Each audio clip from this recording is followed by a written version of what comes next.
¿Qué tal? Muy buenas noches. Bienvenidos a su programa Sin pelos en la lengua. Hoy sabrán, estamos continuando haciendo el debate a un año de lo que fue el golpe parlamentario contra Pedro Castillo y que desembocó en el asesinato de más de 70 hermanos nuestros, ¿no? La sesión anterior, en la parte número 1, discutimos la llegada de Pedro Castillo y cómo fue desgastándose, ¿no?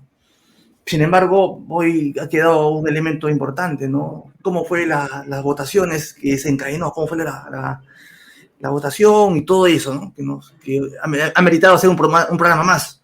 Bienvenido, Víctor. Bienvenido, Luis, nuevamente. ¿Qué tal, Ricardo? ¿Cómo estás? ¿Todo bien por allá? Espero que todos los que nos estén viendo también nos escuchen. Saludos, Luis. ¿Cómo estás? ¿Qué tal? Luis, vale decir que estás en Brasil, ¿correcto? Sí, sí. ¿En qué parte de Brasil? Río Grande do Sul. Río Grande do Sul. Muy bien. Bueno, el compañero peruano también, activista, residente en Brasil, que se han levantado conjuntamente como muchos peruanos a nivel nacional. Entonces, ahora, yo dejo algunas inquietudes, compañeros, a quienes nos siguen. A ver, tengo aquí, tienes una diapositiva, ¿no, Víctor? Yo también tengo una. No, yo tengo una presentación de datos que hizo la República. Ah, magnífico, muéstrala, por favor. Ya. Porque el tema de hoy es la vacancia de Castillo, cómo se produce y la asunción de Boluarte. Por favor, Víctor. A ver si la puedes poner, la estoy compartiendo. Mostrar acá. Yo creo que esto de acá nos puede servir un poco para ver quiénes son los que votan, ¿no? O sea, hay un tema.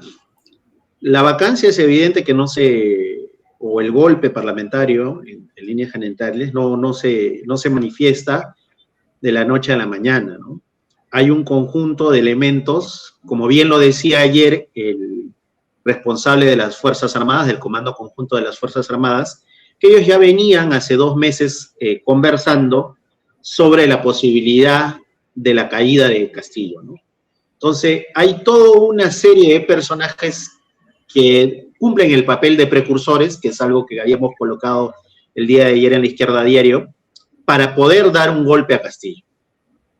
Y que viene desde antes. Y esto un poco se refleja en estos 102 votos. Creo que estos 102 votos marcan un poco cómo es que llegaron a esos 102 votos, ¿no? Desde ya se sabe que los que iban a votar a favor, evidentemente, iba a ser el partido de Fujimori, Fuerza Popular, Acción Popular de Conjunto, a excepción de unos cuantos que habían estado vinculados con el gobierno y que les pusieron el apelativo de niños.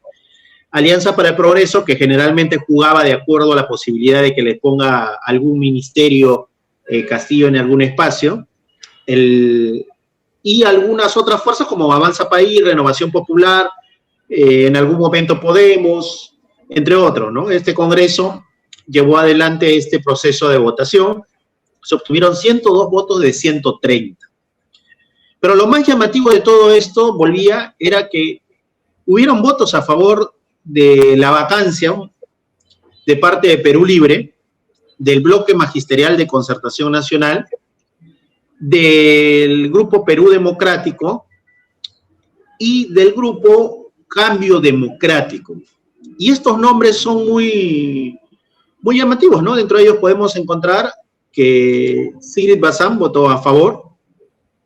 Podemos encontrar que, por ejemplo, Ruth Luque votó a favor. A ver, te pregunto, Víctor, el actual vocero de Perú Libre es Américo Gonza, creo, tengo entendido, ¿no? Vamos a votar, los que votaron, ahí está, Américo Gonza votó a favor. Y ayer se ha movilizado contra el golpe, ¿no? El vicepresidente. Valdemar. Valdemar, ¿cómo votó Valdemar? Valdemar, a ver, vamos a buscar a Valdemar. Valdemar Cerrón se apellida, ¿no? Cerrón Rojas. Valdemar Cerrón votó a favor. ¿A favor? O sea, la gente que dijo que iba a poner el pecho con Castillo, o sea, lo ha vacado. O sea, pero ¿cómo llegas a esto, Ricardo? O sea, ¿por qué? Yo creo hay que preguntarnos, no sé, Luis, acá que estamos hablando, ¿cómo así? A ver, yo tengo también un pequeño cuadro, no sé si lo pongo a ver. A ver, ponlo a ver, por favor. ¿Qué dice? A ver, por favor, a Mientras, ver. Anda conversando, mientras pongo mi sí, cuadro. Uy, O mientras sea, a perdón, mí, perdón. pone. no sé, Luis, ¿qué opinas? Yo de verdad tengo mi opinión de cómo así llegan estos personajes a votar de esta forma, ¿no? Bueno, un poco hilando a lo que conversábamos, lo último que conversábamos en el programa anterior, el tema de que Castillo estaba progresivamente abandonando las consignas. ¿Ven mi pantalla? Sí, sí, sí, sí. Sí, Hay Las, un PPT, ah, ¿correcto? sí, sí, sí. Yo hice este PPT recién, hace unos minutos antes de iniciar el programa, ¿no? A ver, en la primera votación fue exactamente el 2021, o sea, algunos escasos meses de que Castillo había asumido la presidencia. Votaron a favor 46. ¿Y cuántos votos se necesitaba? 87, ¿correcto? O sea, muy lejos, muy lejos, Ujú. ¿no? ¿Quiénes eran las bancadas? Un parte de Perú, de Fuerza Popular, de esta tipa Chirinos, ellos votaron a favor. Y en contra, 76 votos. ¿Ya? O sea, es decir, la gente no les hizo caso, ¿no? Dentro del Parlamento había la intención de que Castillo continúe. ¿Ya? Pero hemos notado que había una intención de algún sector muy, muy reaccionario a que quererlo vacar. Ya se sabía que lo iban a hacer. Lo hicieron con Vizcarra, con Pepe, ya sabía, ¿no? O sea, no es nada novedoso. Ahora, el segundo intento de vacancia contra Castillo fue en marzo, el 28 de marzo, y a favor tuvo 55 votos, es decir, ha aumentado un poco más, aumentó un poco más, pero todavía es muy, muy lejano, faltaban 30 y tantos votos, ¿ya? Pero estaba subiendo, es decir, casi año y medio, sí ya había un cierto, no, claro, sí, ya. Sin embargo, en esos meses, ¿qué había sucedido para que crezca dentro del Parlamento la idea de vacar a Castillo? Porque mira, en la segunda votación tuvieron 55 votos y faltaban todavía más de 30 votos, porque se necesitaban 87. ¿Ya? A ver, Víctor, ¿qué crees que ha sucedido entre marzo y diciembre? mira, hay que ver Voy algunas a cosas. terminar esto, ¿ya?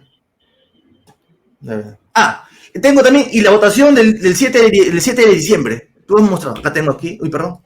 No sé si pueden ver acá. Ya, acá. Miren, esta imagen es extraída del diario El Comercio. Ya, El Comercio. Y muestra, ¿no? Que el 7 de diciembre votaron, según dice, la derecha puso 42 votos, el centro derecha 45 y la izquierda 15 votos. O sea, ¿qué pasó en ese interín? O sea, muchos se preguntan, ¿no? O sea, todavía es algo. ¿Qué pasó para que el profesor Castillo diera ese mensaje? Ahora, según la institucionalidad, que todos han manifestado, ¿no? Castillo sí podía disolver el Congreso cuando le haya denegado dos veces la confianza. Pero Castillo no había presentado en todo ese tiempo la cuestión de confianza por el tema de la inseguridad ciudadana, por el tema de la seguridad, sobre una política nacional, sobre la educación. No lo había hecho, ¿no? Entonces, si Castillo, creo, en mi opinión, quería cerrar el Congreso, previamente tuvo que haber hecho eso, ¿no? O sea, ¿cómo lo ven ustedes, compañeros? Pues ya va. Creo que Luis estaba comentando algo, Luis. Sí, bueno, estaba comentando que Castillo en el transcurso de los meses había abandonado sus consignas tipo la Asamblea Constituyente, las consignas que de verdad iban a generar o intentaban generar cambios profundos que necesita el país. Y se fue acomodando entre quedar bien con el partido, quedar bien con otras posiciones de izquierda, incluso también quedar bien con la gente de derecha, ¿no? Y eso progresivamente fue haciendo que se quede solo al final, que creo que esa es una de las explicaciones por las cuales en la votación de esa última vacancia eh, tuvo esa cantidad de votos de partidos de izquierda, ¿no? Esa eh, imprudencia o creo que lo comentamos en el programa anterior, la ingenuidad también, ¿no? De, de no saber qué rumbo tomar y sobre todo no formar una base popular a lo que necesitaba el Perú, pues, ¿no? Bien, bien. Víctor, no sé, opina, no sé. ¿Qué pasó? Mira, esta es la primera votación. Se aprecia, ¿no? ¿Correcto? Sí, sí, sí. 46 en la primera intento de vacancia, 55 y 102. Mira, Ricardo, yo un poco, recordemos el primer gabinete. Primer gabinete donde fue primer ministro Bellido. Tú para gobernar en estas condiciones tienes que adecuarte un poco a lo que venía sucediendo. Y lo que generalmente te dicen cuando asumes estos espacios, que es lo que le dijeron a Ollanta, ¿no? O a los diferentes presidentes que intentaron algo de mínimo de cambios. Tienes que adecuarte y terminar la gestión. Y para ello tienes que llamar a un gobierno de unidad nacional. Y es lo que estamos viendo en este caso con Milei en Argentina, que lo podemos ver muy de cerca. Milei está ahora co-gobernando con la castra. Por más que el peronismo ha puesto embajadores, ministros. Claro, claro. Los que ayer decían que el fascismo estaba entrando, hoy están co-gobernando con Milei. Entonces, esa política de llevar adelante conciliaciones, como creer que la gobernabilidad se estructura por los partidos políticos, por los grupos de poder que están en ciertos espacios económicos o sectores económicos, te lleva a bajar tus banderas. Y la primera imagen, yo creo que representa esa bajada de banderas, es el hecho de que hayan retirado al ministro de Relaciones Exteriores, al profesor Béjar, ¿no? Béjar, más allá de que tengamos distancias con lo que cree como salida política y su participación en distintos sectores, en distintos gobiernos del Perú, incluidos los militares, Béjar, como bien lo dijo, él quería proponer una política exterior al estilo del Partido Demócrata. Pero por más de haber propuesto una política al estilo del Partido Demócrata estadounidense, la derecha y el conjunto de los grupos de poder lo retiraron rápidamente del espacio de gobierno. A lo que Castillo no supo responder de forma defensiva, o sea, defendiendo a Béjar. Lo que sucedió fue retirar a Béjar y cambiar de ministro de Relaciones Exteriores. ¿Y qué quiero decir con esto? Esto muestra una debilidad, mostró una debilidad política, y eso hay que llevarlo en las experiencias. Estar en el Estado burgués no implica hacer lo que te digan los técnicos que están en el Ministerio de Economía y Finanzas, lo que te digan aquellos que han participado constantemente en los gobiernos, de distinto tipo, como te decía, desde los militares, como en el caso de Béjar, o hasta otros personajes que pululen por ahí en los sectores más de derecha, como algunos otros dirigentes de la izquierda que participaron en los gobiernos de Alan García. Él propuso mucha gente, colocó mucha gente en distintos espacios. Pero esto de la gobernabilidad desde arriba te lleva a no tener sustento social. ¿Y qué quiero decir cuando no hay sustento social? No hay una capacidad de participación de los distintos gremios que no tienen la capacidad de tener el vínculo con el partido político. Si tú vas a pie, ¿qué piensa la mayoría de los partidos políticos en nuestro país? Que los partidos políticos se compran la inscripción, así sean de izquierda o de derecha. Porque no podrías entender cómo ha sido un personaje como los que acabas de ver, acaban de vincular y aceptar la institucionalidad de la Constitución del 93. Porque los que votaron en esa vacancia y en las distintas vacancias anteriores y que fueron cambiando, en el fondo respondieron su discurso no por los hechos de corrupción de Castillo, Ricardo, eso voy a marcarlo muy claramente.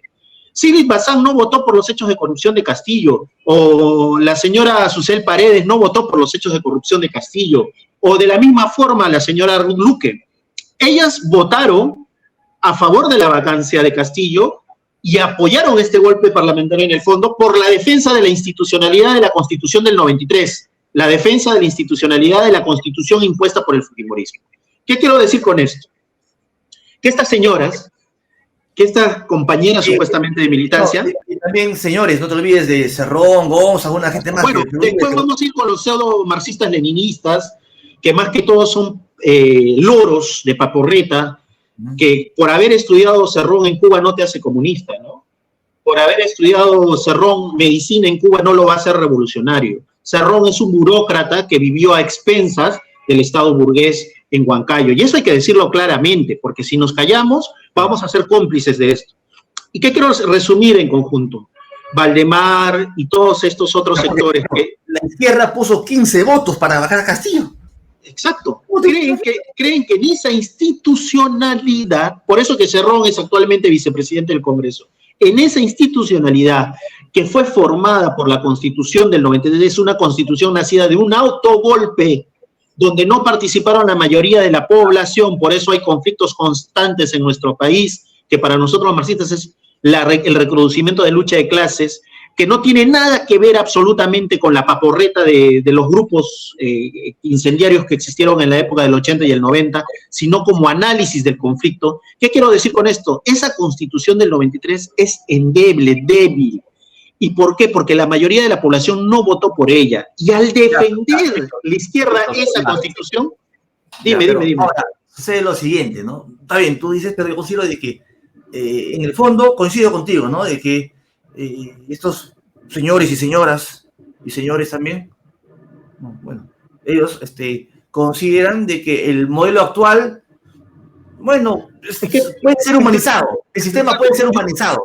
Yo creo que ellos, y hay que marcar la cancha, ¿no? Ellos consideran que esta constitución es la que vale, y no aceptan el tema del autogolpe. Es más, Ricardo, ellos tuvieron representantes en el CCD de Fujimori, como el actual presidente.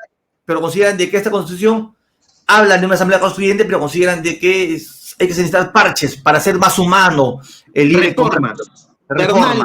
Enrique Bernales, que es el mentor de Alberto Tarola, el dirigente del Partido Socialista Revolucionario, hablaba de humanizar la Constitución del 93. Correcto. Que había que ponerle parches, las reformas. Bernales escribió incluso un texto con Otárola sobre este tema. O sea, hay que hacer reformas. Muchos hablan de que enfoquémonos en el capítulo económico de la Constitución. Entonces, dándole parches y mejoras al capítulo económico, vamos a tener un país de todos los peruanos en los cuales podamos abrazar, y así como cuando Goku pide levante las manos para hacer la Genkidama, todos están en la mano, somos unidos, ¿no? Así.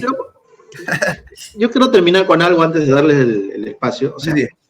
La votación representa eso, la defensa de la institucionalidad, frente, y eso no quita algo, a una aventura bonapartista, como bien dices tú, Ricardo, un intento bonapartista, como efecto de lo que estaba sucediendo en el Congreso, que tiró en un discurso Castillo de forma desesperada.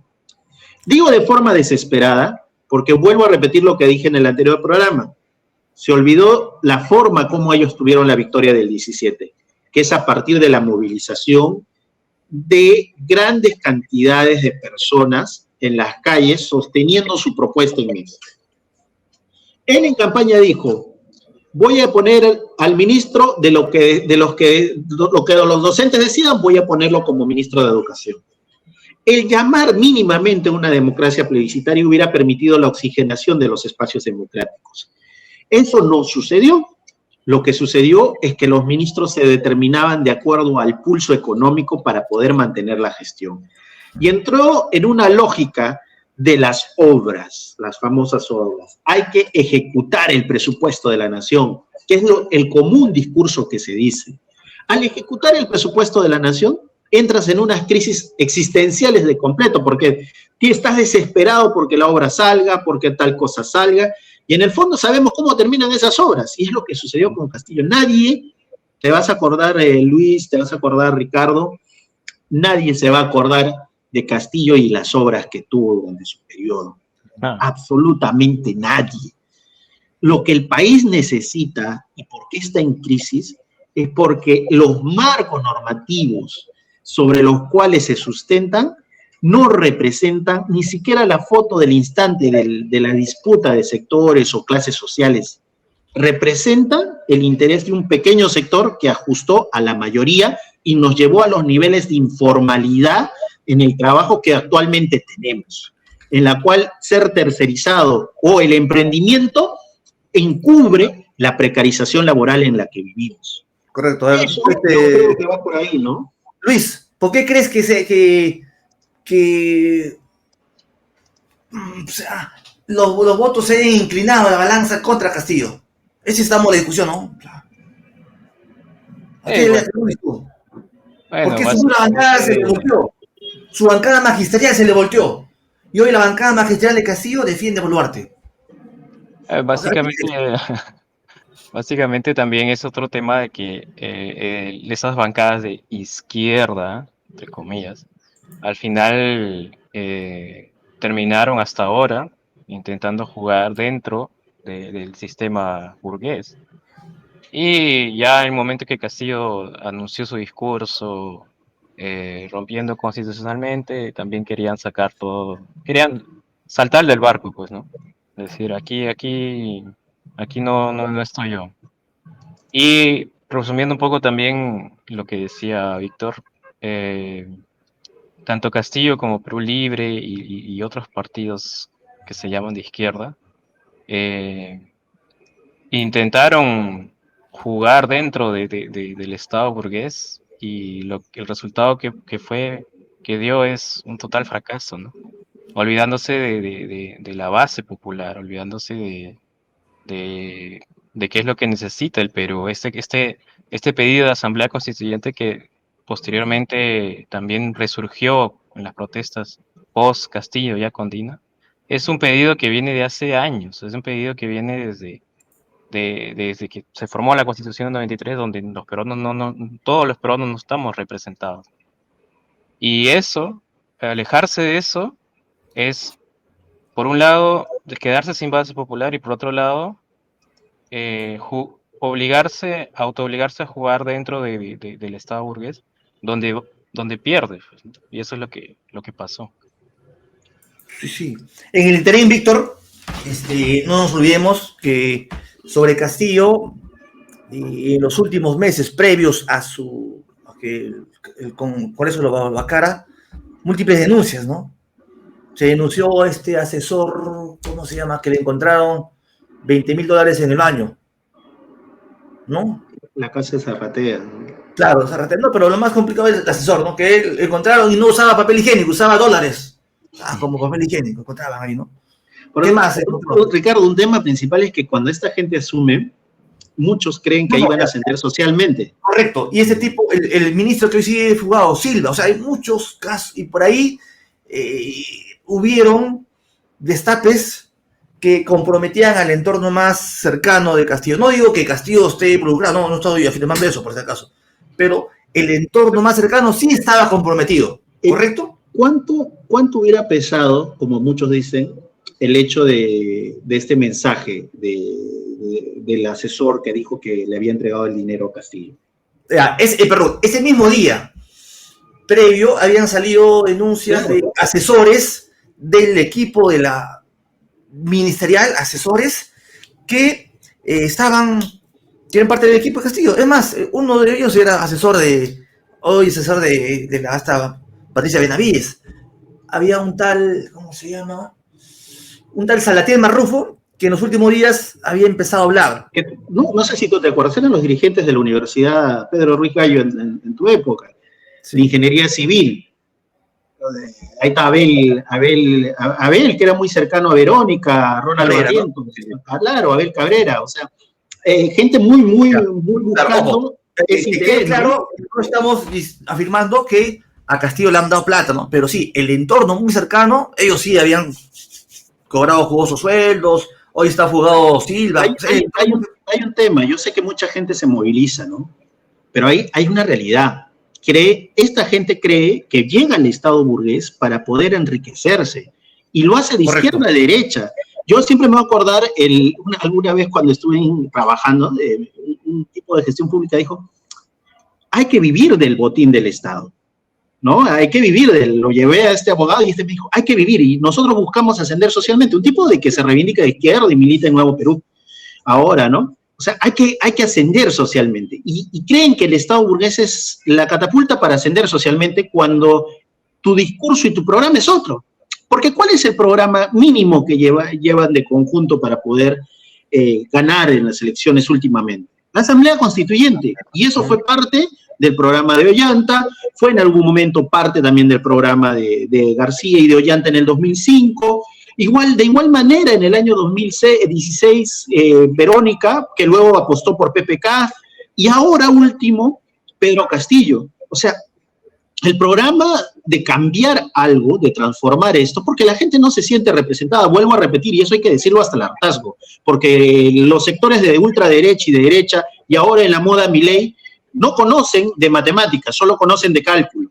Lamentablemente, la Constitución del 93 no lo votó la mayoría de ese tiempo, no la votó. Entonces, creer que esa Constitución vaya a solventar la conflictividad no va a ser posible. ¿Y qué quiero decir con esto? Que en el fondo esta Constitución es endeble, débil, y por eso vemos constantemente la capacidad de movilización de distintos sectores. Al olvidarse de esa capacidad de movilización, Castillo, de esos lugares que recónditos que quieren, no quieren esta Constitución porque no hicieron parte de ella, evidentemente vas perdiendo piso, ¿no? Vas perdiendo piso y permites que estos sectores que quieren ascender socialmente, que están locos por la obra, porque la vimos incluso a la hijastra, y discúlpame Ricardo, pero la vimos a la hijastra metida en ese tipo de cosas, ¿no? A la cuñada, yendo a una obra, tratar de sacar la obra, etcétera. Te metes en ese tipo de dinámicas y no te das cuenta que la salida... Antes de que pase a Luis, que muchos ven con cierta ingenuidad que desde el Estado van a suceder cambios en favor de las mayorías. O sea, que desde el Estado, que este Estado de clase, una vez que copemos el Estado de clase, vamos a invertir su carácter social. Esa es la concepción de muchos tienen. ¿Ya? O sea, que una vez basta que Ricardo sea presidente, que Luis sea ministro de Economía y tú, Víctor, seas lugarteniente, ya automáticamente pongamos a fulano, sultano y pongamos a Verónica, ministro tal, a Cerrón, tal, ya vamos a tener un Estado socialista. No es así. Mientras no cambiemos las relaciones de producción, el carácter social de los medios de producción, vamos a tener los mismos males de la sociedad, los mismos males. Y el látigo de la contraofensiva reaccionaria va a ser mucho peor. O sea, ningún cambio se produce por arriba. Entonces, eso, justamente toda ese contexto alrededor de Castillo envuelto en las obras, por ejemplo, incluso la familia, ¿no? Los sobrinos, fue un postre servido para la derecha, que como lo mencionaba, desde Béjar ya vio el panorama ahí, que aquí entramos y arrasamos con todo, ¿no? Entonces sí, Valer fue llegando a ser primer ministro. Ajá, y fue un postre servido para decir que ya estaban atacando a Castillo con el tema del racismo, la discriminación, ya con eso ya fueron más allá y fue un camino fácil para destruirlo, pues, ¿no? Solo para sumarle, Luis, ahí, ¿no? Lo que tú dices. Valer fue primer ministro. Uh-huh. El mononeuronal de Rodríguez Macay fue ministro de Relaciones Exteriores. El pelado, que, bueno, que en mi opinión sí ha sido consecuente, pero hasta hace poco era un tuitero contra él. Había desconocido, había dicho que Castillo llegó vía un fraude. Y mucha gente, Castillo está incorporando en los ministerios a aquellos que habían dicho que se habían tirado contra Castillo, es decir, que habían votado en favor de Keiko. O sea, Castillo quería quedar bien con todos, o sea, quería quedar bien con el movimiento social, correcto, pero también quería quedar bien con la bancada de Perú Libre, con Nuevo Perú, pero también con estos sectores fujimoristas, quería quedar bien. O sea, y esto creo, en mi opinión, fue que determinó que él fuera cediendo algunos ministerios importantes. O sea, durante la plena crisis, por el conflicto entre Rusia y Ucrania, ¿a quién puso ministro de Agricultura? O sea, un payaso que no recuerdo su nombre, que era contador, que la única experiencia que tenía en agricultura era porque regaba su jardín. O sea, no, y eso revela de que no había un carácter muy... Tengo acá, mientras ustedes estaban conversando, quiero proyectar, a ver acá, ya. No sé si se aprecia mi pantalla completa. Pero, A ver, ven pongo, ustedes en Ricardo, pantalla. no, Acá. no se ve, no se ve. Ahí está, ¿No? ahora sí. Ahí está, ahora sí se ve. Ya, miren. Esta página es del Banco Mundial, ¿correcto? Se indica el crecimiento del PIB anual a nivel mundial, ¿correcto? Acá vamos a poner un poco más grande para que aprecien todos, a ver. Y acá está, ¿no? ¿Cómo está el PBI a nivel mundial? Eso es mundial, ¿ah? Sabemos que en el 2009 hubo una caída abismal, que el PBI era porque hemos tenido la crisis económica, ¿no? Inmobiliaria, una crisis de sobreproducción en Estados Unidos. ¿Ya? Cayeron los principales bancos del mundo, o sea, el PBI decreció. Después fue subiendo y ha tenido esta curva, ¿correcto? Y en el 2020 decayó. ¿Qué tuvimos en ese año? Si me acuerdas, Luis, ¿qué tuvimos? Pandemia. La pandemia, que fue incluso mucho peor que la crisis del 2009. La pandemia fue mucho peor. ¿Ya? Después empezó la producción, el PIB empezó a crecer, ¿ya? Y sobrepasó inclusive el pico que tuvo en el 2000, los picos anteriores, pero ahora nuevamente estamos en una caída, el PIB se encuentra así, mira, una caída, ¿ya? O sea, hay una caída del PIB, y es a nivel mundial, por eso estamos en una recesión en el Perú, o sea, no es por eso, o sea, hay una caída a nivel mundial que tiene que ver con estos componentes de que, como una vez se decía, existe una ley de tendencia decreciente en la tasa de ganancia que decía Mar, que se viene cumpliendo, que a su vez hay contratendencias, pero estamos en esa situación de una caída en el PIB a nivel mundial, que nos va a afectar a los países más pequeños. Y si no tenemos políticas que expliquen, que contrarresten esto, no digo que contraciclen, sino anticapitalistas, ¿ya? Si queremos navegar sobre ello, no vamos a poder, tenemos que confrontar esto con las políticas agresivas, ¿ya? Eso es lo que quería mostrar, Víctor, antes de que se me vaya. Luis creo que estaba comentando un poco este tema de cómo esta gente que se va alrededor de Castillo, ¿no? Sí. Y al final sí un conjunto de elementos que hacen que Castillo se quede solo, que la derecha lo ataque ya con toda la confianza del mundo.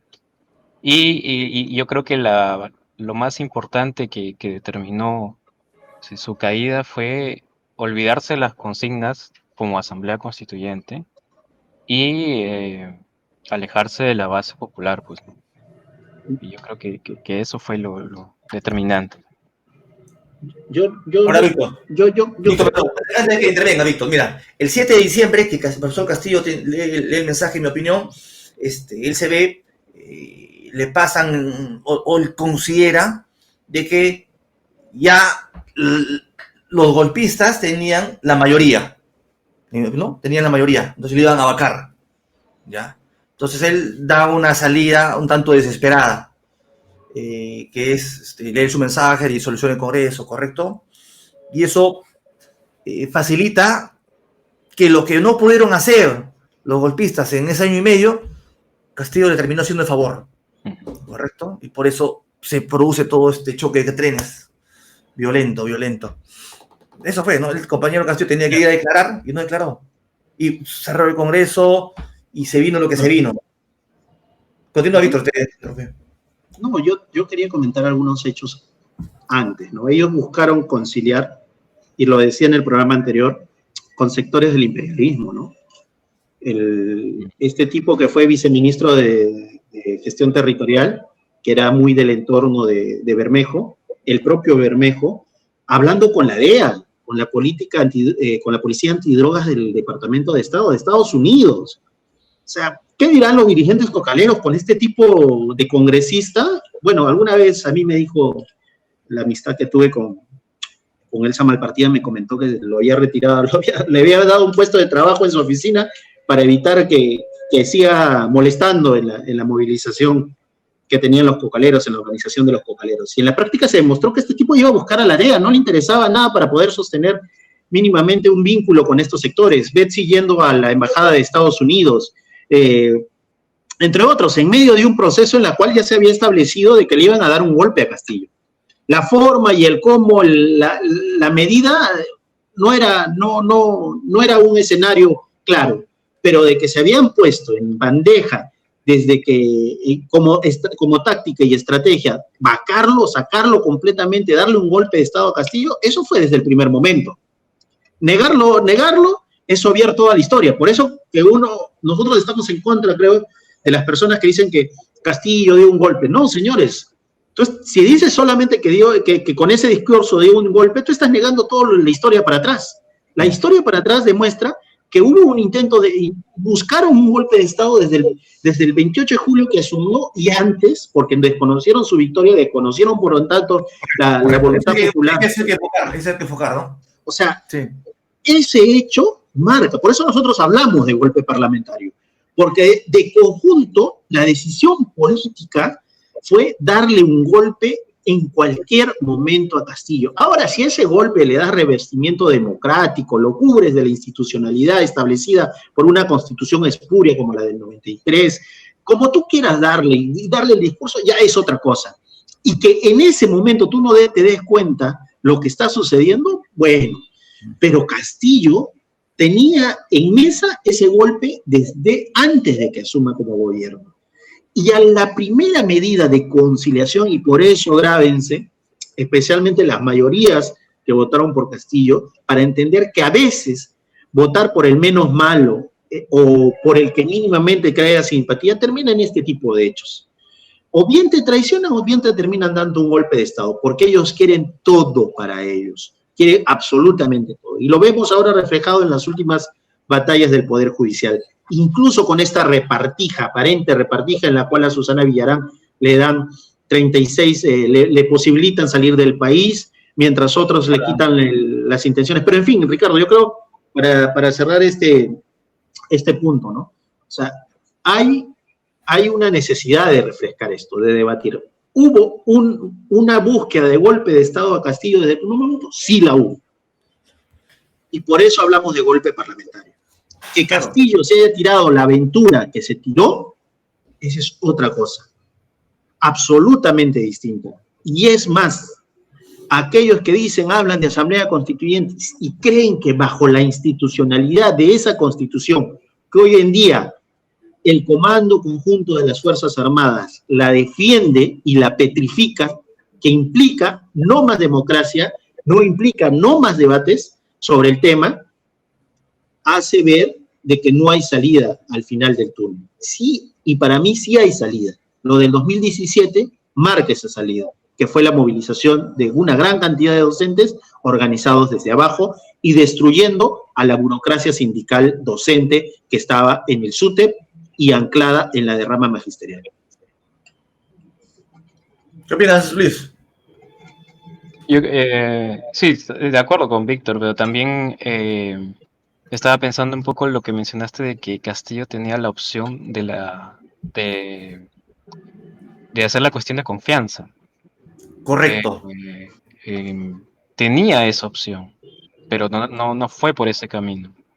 Entonces, a pesar de que estaba debilitado, había ese camino y decidió tomarlo, el camino que al final aceleró todo el plan que tenía la derecha, todo.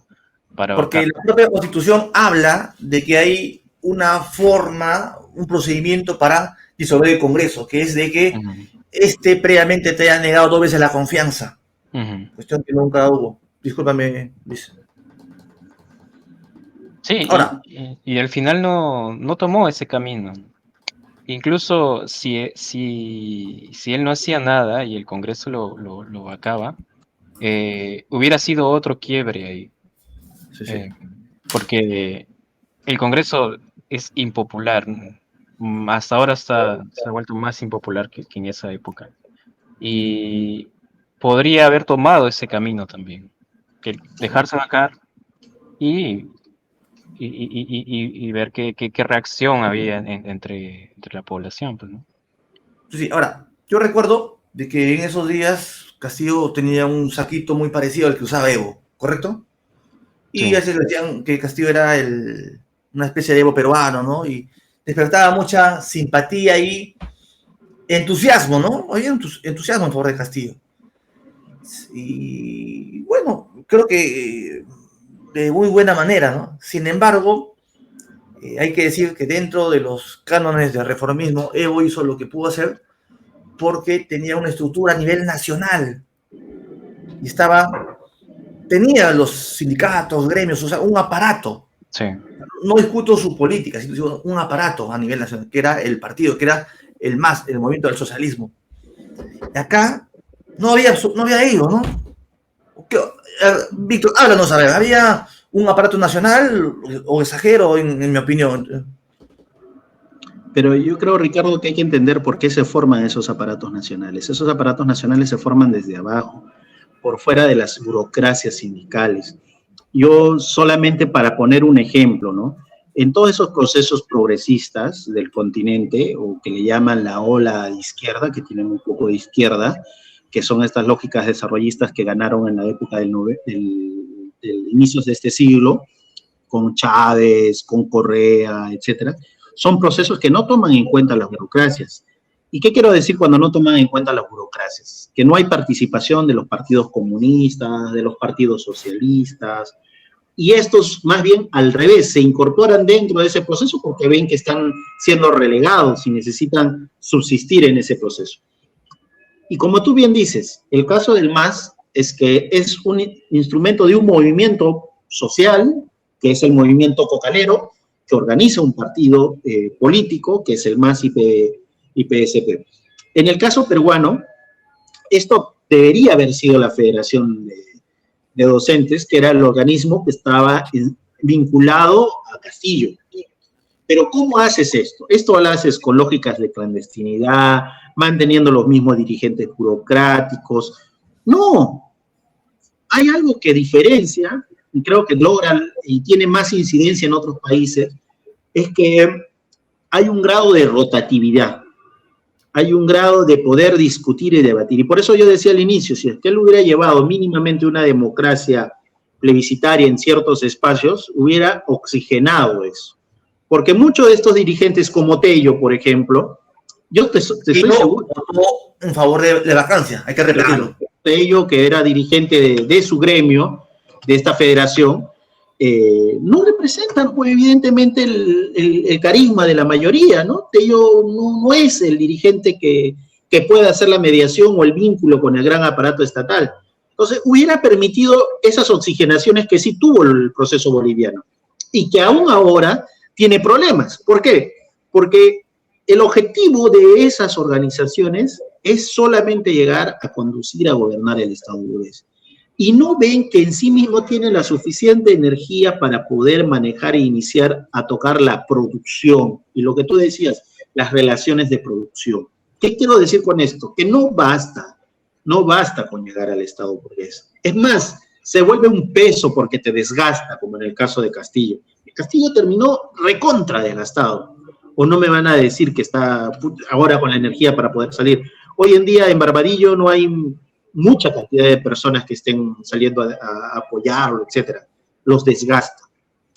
Para oxigenar necesitas que haya espacios democráticos donde se debata, donde se discuta la táctica, la estrategia de forma abierta y legal, por más que te pongan encima la bota militar o policial. Y eso creo que lo vamos a tocar en el siguiente programa. La importancia de la democracia frente a la clandestinidad, frente a la política de clandestinidad, que creo que ha sido en cierto motivo las movidas del decaimiento también de Castillo y de las movilizaciones que hubieron desde enero a febrero, porque eso permite que burocracia. Burocracia que, como tú bien has dicho, esa burocracia que terminó votando en contra de Castillo, como el caso de Tello, como el caso de Paredes, como el caso de Valdemar Cerrón, como el caso... O le pregunto a las bases de Perú Libre, ¿ustedes decidieron que Valdemar Cerrón sea candidato a congresista? ¿O quién llevó que Bermejo sea candidato a congresista? ¿Quién llevó que la actual presidenta esté ahí en ese cargo? ¿Lo decidieron las bases de Perú Libre? ¿Lo decidieron? Yo les apuesto que no. Las bases de Nuevo Perú, que también que van a democracia interna supuestamente, constantemente, ¿lo decidieron esos candidatos ustedes? Seriamente. Ahora, fue una negociación conjunto por el Perú. En Perú, claro, hubieron elecciones internas en Nuevo Perú, pero al final eso es, hay un comité que decide, ¿no? Yo puedo ganar las elecciones internas, ya, Ricardo ahí, ¿no? Pero ¿sabes qué, Ricardo? Tu discurso es muy confrontacional, además eres marrón, no pasa nada. Tiene que ser alguien más, que tenga más plata, ¿no? Que tú, ¿no? Que tenga un discurso más asequible para todas las comunidades. Entonces tú no puedes ir. Por eso es importante. Por eso es importante en una organización debatir la democracia. Cuando no hay democracia, la gente se queda ahí como un fósil, ¿no? Como cuando hablaba, yo me acuerdo mucho de la CGTP, los fósiles de la CGTP. O sea, personas fosilizadas en el cargo por mucho tiempo. Lo importante en estos procesos es el grado de rotatividad. Y correcto. La rotatividad es un elemento prioritario, ni siquiera solamente hablando de organizaciones revolucionarias, incluso de organizaciones reformistas. Si no hay rotatividad, no permites llevar adelante tus ideas. Y la rotatividad tiene que ser algo perenne. No puede ser que toda la vida tengas como candidato solamente a una sola persona, bajo lógica que electoralmente es ella la que nos viabiliza. El caso de Verónica Mendoza. No. O sea, los cacicazos, ¿no? El caudillismo, ¿no? El caudillismo. Ahora, si ya se nos acaba el tiempo y quisiera ver que hagamos unas conclusiones, ¿no? De lo que hoy hemos discutido, ¿no? ¿A qué se debió? ¿Qué enseñanza nos deja todo esto, ¿no? El papel de la izquierda, ¿por qué se le volteó la gente a Castillo? ¿Qué enseñanza tienes, Luis? ¿Qué reflexiones, qué conclusiones podemos decir a partir de hoy? Luis, Víctor, Luis, por favor. Como conclusión quiero tomar lo que decía Víctor de los candidatos que llegan a ser presidentes en los últimos procesos electorales, que llegan con ese mensaje de asamblea constituyente, sobre todo de la asamblea constituyente y otros mensajes o propuestas más asociadas a una base popular, y al momento de llegar al Estado, ya a la presidencia del Estado burgués, se olvidan de ser confrontacionales, se olvidan del voto que los llevó y terminan virando tipo Ollantumala, o terminan fracasando, que es lo que pasó con Pedro Castillo, con Perú Libre. Yo creo que eso es una conclusión que podría mencionar. Víctor, Luis, por ejemplo, habló de un sujeto social, sujeto político, ¿no? Una organización. Mira, Ricardo, yo creo que hay yo quiero sacar algunas conclusiones. Uno, el sujeto social y político que se estructuró en el 17 y que dio forma a Castillo fue abandonado en el proceso, y es lo que en el programa anterior lo decía, ¿no? O sea, olvidarte de la movilización como instrumento para poder estructurar un personaje como Castillo es hacerse el harakiri, es hacerse un suicidio. O sea, es la movilización y la autoorganización de abajo frente a una burocracia que, como les comentaba en el caso docente, lo que permitió la visibilidad de Castillo y la victoria de Castillo. ¿Y qué quiero decir con esto? Que si uno ve las experiencias del progresismo, solo del progresismo, ese es un elemento de vital importancia. El caso de Evo Morales con el movimiento cocalero, el caso Hugo Chávez con el movimiento que estuvo en contra, que él evidentemente con el levantamiento que tuvo frente al presidente Carlos Andrés Pérez, y luego de esas organizaciones y movilizaciones que se dieron en el entorno, que lo llamaron cívico-militar, les permitía oxigenar. Pero hay un límite. Entender, hacer todo ese esfuerzo solamente para gestionar el Estado burgués, te limita. ¿Por qué? Porque el Estado burgués tiene sus lógicas, sus funcionalidades, y es que podríamos decir su lógica biológica, o sea, memoria muscular, como queramos decirle, que va a ir expectorándote progresivamente de ahí. ¿Por qué? Porque tiene su propio funcionamiento, tiene sus propias ideas. En cierta medida se necesitan otros elementos, mayor democracia y hacer algo lo que tú acabas de decir, abrir la discusión sobre las relaciones de producción. Y cuando hablamos de relaciones de producción es hablar de cómo producir los bienes y servicios, en manos de quiénes están. Porque ahí la gran mayoría de bienes y servicios, desde la comida hasta el bus que tienes, no los maneja el emprendedor o el personaje tercerizado, los maneja otras personas. Y ahí nos vamos a dar cuenta cuánta capacidad tienen estos de poder manipular las decisiones políticas de la mayoría. En medio de una constitución como esta, hay que darse cuenta que las salidas por vía del Congreso, un Congreso, como acaba de decir, espurio y todo lo demás, no hay salida. Es solamente por medio de la movilización, de la confrontación a las burocracias y de la cohesión de ver a largo plazo lo que debemos establecer como política. Entonces, Castillo, si bien es cierto, ahora está en la cárcel y era el devenir frente a haber dejado de lado a los gremios, etcétera, hoy más que nunca, que hay mucha gente que en estos días se está movilizando de nuevo, hay que tomar en cuenta, yo creo, es esa discusión, la capacidad de democracia. El solo hecho de discutir democracia y no clandestinidad puede vitalizar y puede dar mayor oxígeno a las próximas protestas que se desenvuelvan en contra de lo constituido actualmente en nuestro país. Nada más, Ricardo. Sí, yo muy bien, Víctor, Luis, los comentarios que están manifestando, ¿no? Y creo que hay que recalcar que parlamentarios han votado y han sido parte de la vacancia de Castillo. Tesorito Sigrid votó por la vacancia, Susel Paredes votó por la vacancia, Luque votó por la vacancia, ¿quién más votó por la vacancia? Waldemar Cerrón votó por la vacancia, quien actualmente es vocero, Américo Gonza, votó por la vacancia. O sea, ¿con qué moral van a hablar de dictadura? Si esta gente es la que cogobierna. Es que, Ricardo, yo creo que no vieron la experiencia de Cochero. Cochero votó por la vacancia de Vizcarra. ¿Y dónde está? ¿Ahora dónde está? Sí. O sea, creer que en el Parlamento vas a conseguir victorias, terminas fortaleciendo a la derecha. Sí, y además, ¿qué le pasó a Cochero?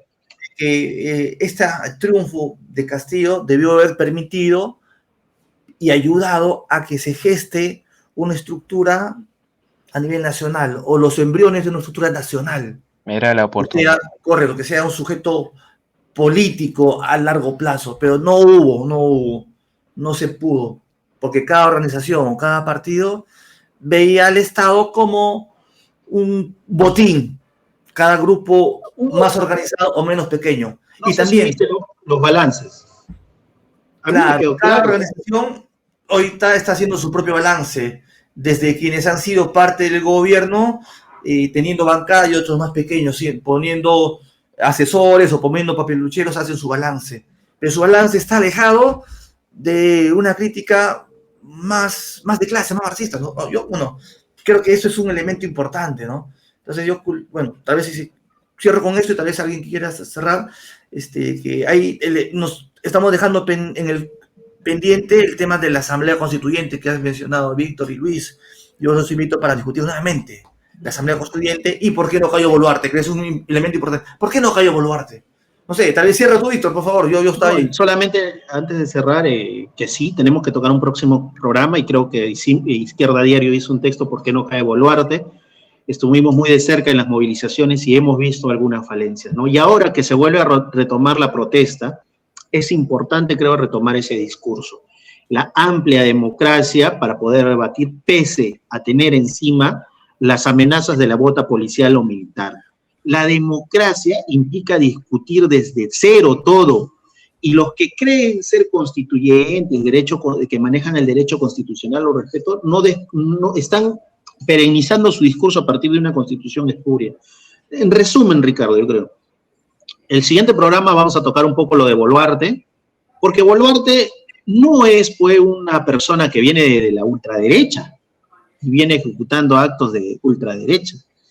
Los responsables de que Boluarte estén ahí y de que Otárola estén ahí son estos mismos sectores que votaron en contra de Castillo, que votaron a favor de la vacancia.